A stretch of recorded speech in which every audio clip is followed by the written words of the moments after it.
Tá marcado, então, é dia 22 de junho, é quando Jair Messias Bolsonaro vai se encontrar com a mais alta corte eleitoral. Começará o julgamento dele, que pode levar à inelegibilidade, ou seja, Bolsonaro ficará impedido por 8 anos de concorrer a cargos eletivos, disputar eleições. E por quê, Daniela?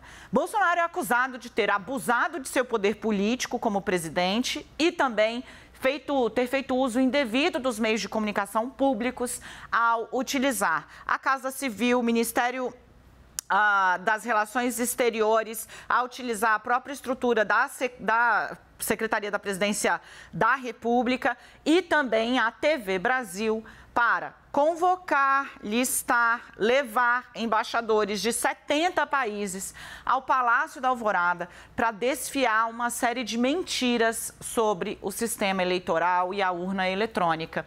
Isso virou um processo a pedido do PDT, avançou bastante. O relator formatou tudo o que tem, liberou no dia 1º de junho para os demais colegas e disse, estou pronto para julgar o caso, para apresentar o caso. E ontem à noite, o ministro Alexandre de Moraes definiu, dia 22 de junho, começa, portanto, ainda este mês, o julgamento de Jair Messias Bolsonaro. Mas, o ministro Alexandre de Moraes prevê uma sessão alongada, então são 3 datas reservadas para essa discussão. A gente vai começar a desfiar esse novelo, indo para Brasília, falar com o Rudá Moreira, que traz outras informações para a gente.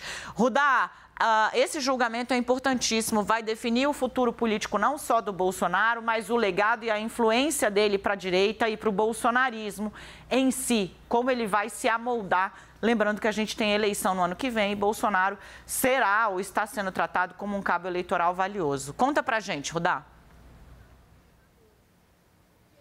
Boa tarde, Dani. Boa tarde para todo mundo que acompanha o 360. Pois é, justamente por causa dessa importância do julgamento, que pode tornar o ex-presidente Jair Bolsonaro inelegível ou não, por causa dessa importância, o julgamento deve se alongar e, como você disse, são 3 datas marcadas. Então, além do dia 22 de junho, que é a data marcada para o início, ali da análise desse caso pelos ministros do TSE, os 7 ministros do TSE, como esse julgamento deve demorar, também foram reservadas as datas de 27 e 29 de junho também para essa mesma pauta.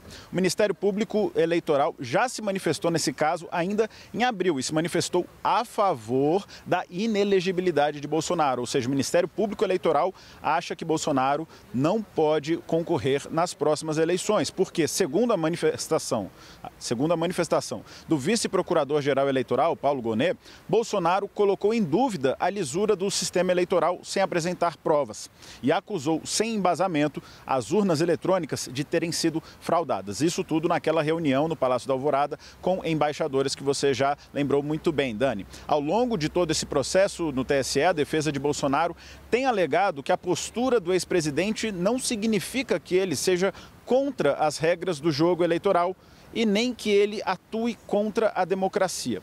Bom, Bolsonaro chegou a ser condenado em setembro do ano passado pelo Tribunal Superior Eleitoral a pagar uma multa de R$20 mil por propaganda eleitoral antecipada em razão dessa mesma reunião com embaixadores no Palácio da Alvorada. O ex-presidente Jair Bolsonaro responde a outras 15 ações no Tribunal Superior Eleitoral que podem, em último caso, torná-lo inelegível. Dani. Meu caro, obrigada. A gente vai começar a espelhar exatamente tudo o que está envolvido nessa ação. Nós preparamos uma arte aqui para você no CNN 360 para você tentar entender. Vamos dar uma olhadinha? Pode jogar aquele ledão aqui primeiro? Ótimo, obrigada. Gente, Bolsonaro está na mira do TSE. O motivo? Porque ele está sendo acusado, basicamente, de usar a estrutura do governo, que é pública, para espalhar fake news a embaixadores, ampliando a disseminação de desinformação sobre as urnas eletrônicas, com base em informações falsas, reiteradamente repetidas por ele ao longo desde 2021. O que é que diz Bolsonaro em sua defesa já nessa fase da investigação, quando está tudo pronto para julgar? Bolsonaro diz, olha, eu não estava espalhando fake news, eu estava tentando contribuir com o debate eleitoral sobre como aprimorar as urnas eletrônicas, como aprimorar o sistema de apuração. Eu apenas queria contribuir, o que eu considero legítimo. Ele diz, eu agi de boa fé, ou seja, não estava querendo destruir instituição nenhuma, etc e tal, dentro do limite da minha liberdade de expressão. É o que alega a defesa de Jair Bolsonaro quando é acusada de espalhar fake news deliberadamente para atacar as instituições e dar a ideia de ilegitimidade. Na acusação, isso inclusive é tratado porque Bolsonaro faz esse movimento quando já aparecia atrás de Lula. Então, meio que dizendo, olha, se acontecer, se eu perder, isso aí você já sabe, foi roubado, sendo que ele já aparecia atrás de Lula em todas as pesquisas. Ok, então diz que agiu de boa fé dentro do limite da liberdade de expressão. O que mais Bolsonaro falou? Ele atesta na justiça para a decepção dos radicais que não acredita em nenhuma fraude eleitoral, nem em 2018, nem em 2022. Ele desmente o que ele já havia dito em etapas anteriores do processo eleitoral, né, e o que falou por algumas vezes ao longo de seu mandato.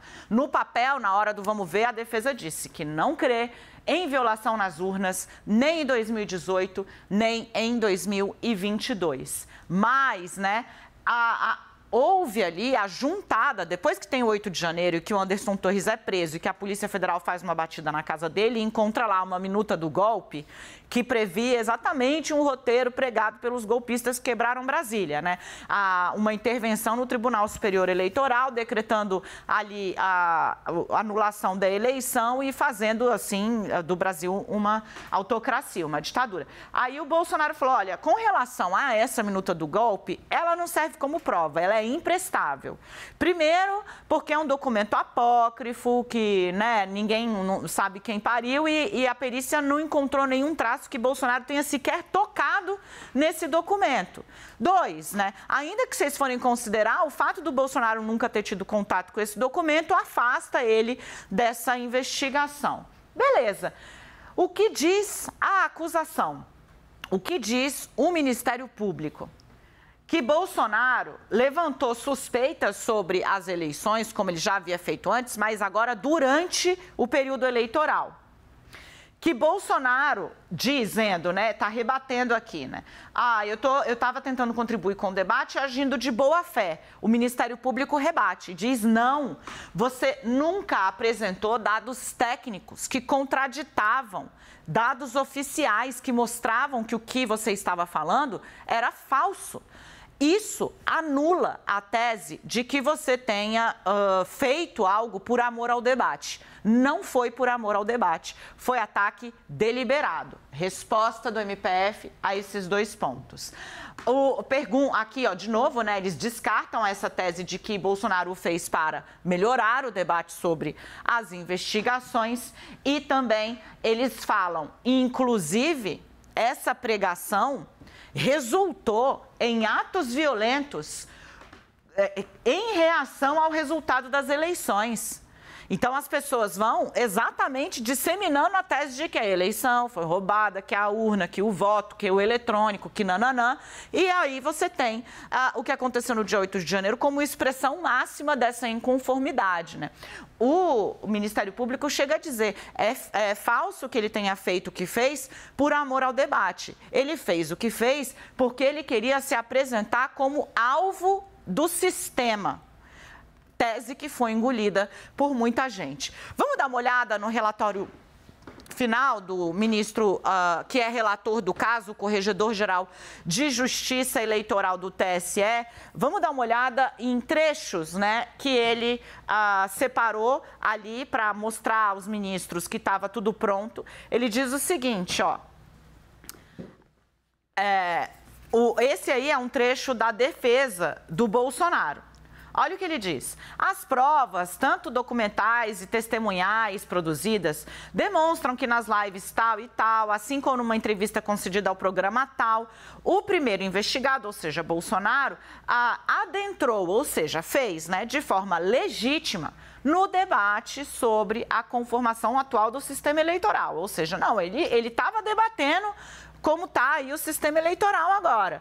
E também falando sobre melhoramentos desejáveis no sistema de coleta de votos. É aquilo que eu expliquei para vocês, resumi ali na arte, né? Que ele estava lá só assim, botando o ponto de vista dele, entendeu? Foi o que disseram os advogados do Bolsonaro. O Ministério Público Eleitoral não engoliu.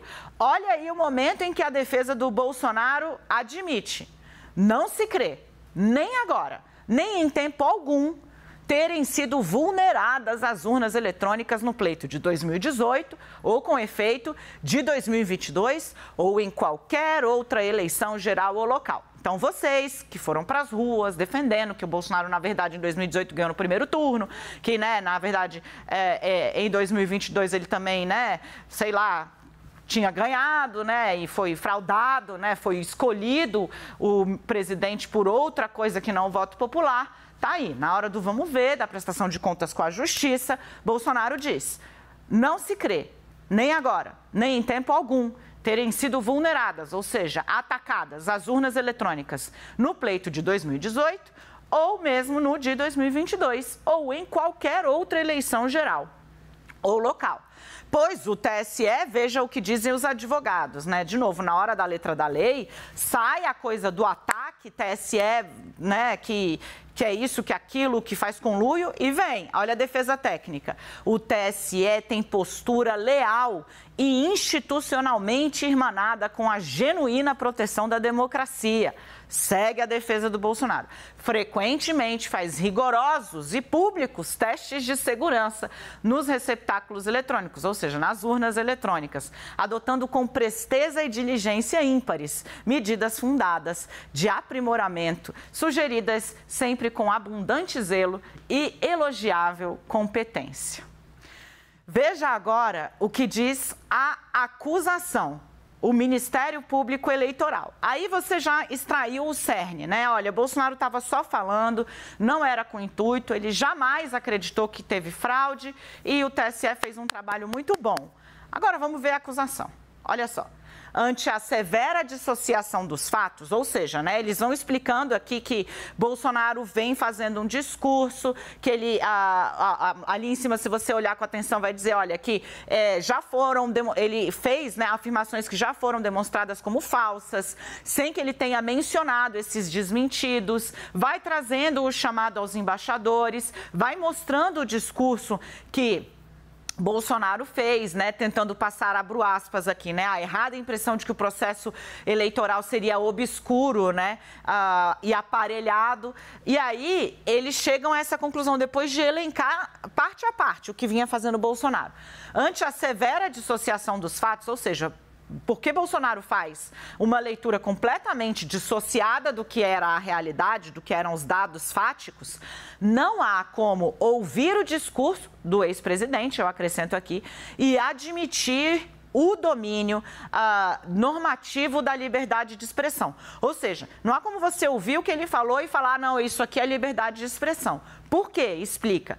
Percebendo-se que as assertivas, ou seja, as afirmações proferidas por Bolsonaro, se voltam, têm o objetivo de animar parcela do eleitorado e a retratar Bolsonaro como um, abro aspas, fustigado pelo sistema vigente. Então, o que o MPF, depois de retratar toda a armadilha retórica que Bolsonaro repetiu algumas vezes, e neste caso em especial aos embaixadores, não tem como dizer que ele estava fazendo isso por amor ao debate e à liberdade de expressão, porque ele sempre faz as coisas de um modo a engajar uma parcela de radicais.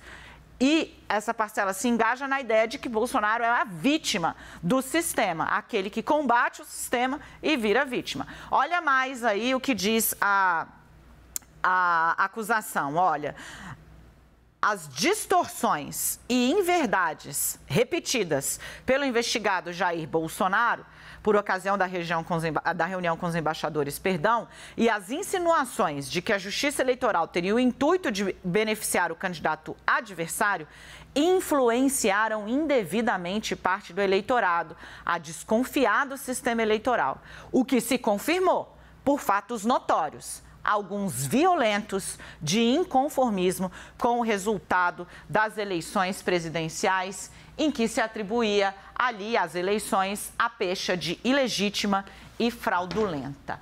Esse é o tamanho do caso e a forma como ele está sendo conduzido pelas autoridades que estão aí à frente desse processo. Esse é o tamanho da montanha que Bolsonaro vai ter que escalar a partir do dia 22.